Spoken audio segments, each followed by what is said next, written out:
Kami akan mengajak Anda melihat bagaimana situasi di Aceh Barat. Andika, apa yang menjadi penyebab terjadinya banjir di Aceh Barat?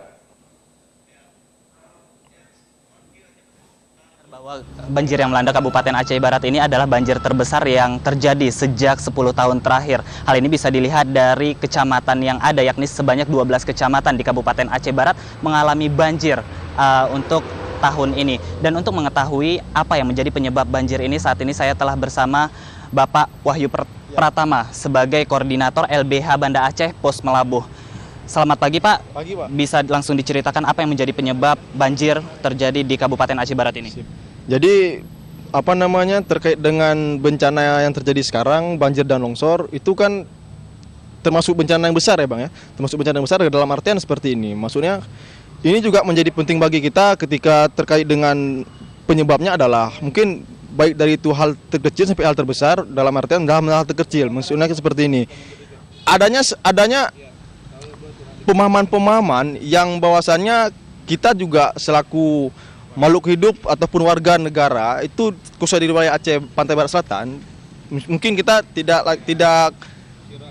lagi menghargai gimana cara melestarikan lingkungan kan, dan ini juga terkait dengan kontribusi terbesar dalam hal ini pemerintah. Pemerintah ini kan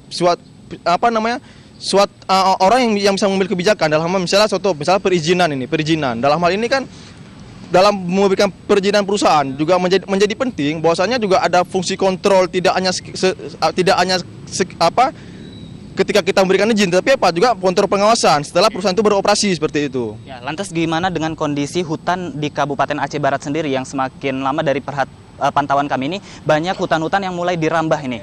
Itu bagaimana ceritanya, Pak?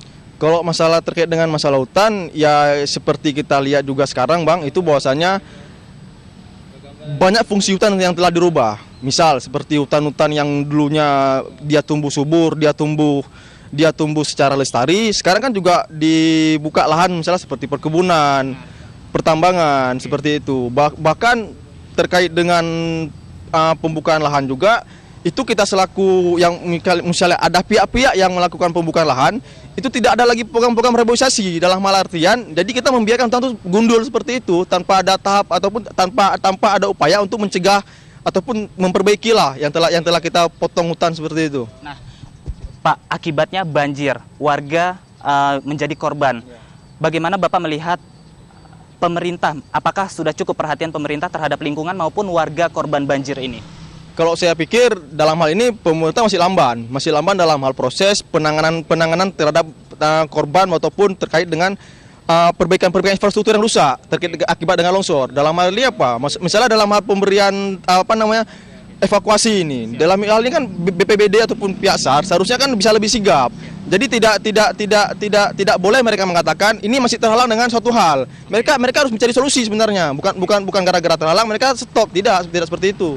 Pak, makasih Pak atas komentarnya.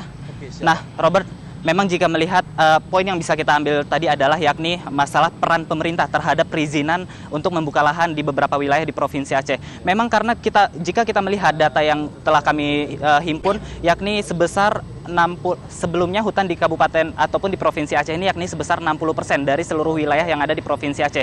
Namun saat ini faktanya hutan yang ada di Provinsi Aceh yakni hanya berkisar 40% dan ini telah berkurang sebanyak 20%. Untuk sementara demikian, Robert, kembali ke Anda di Jakarta. Baik, terima kasih Andika Bakti atas informasi.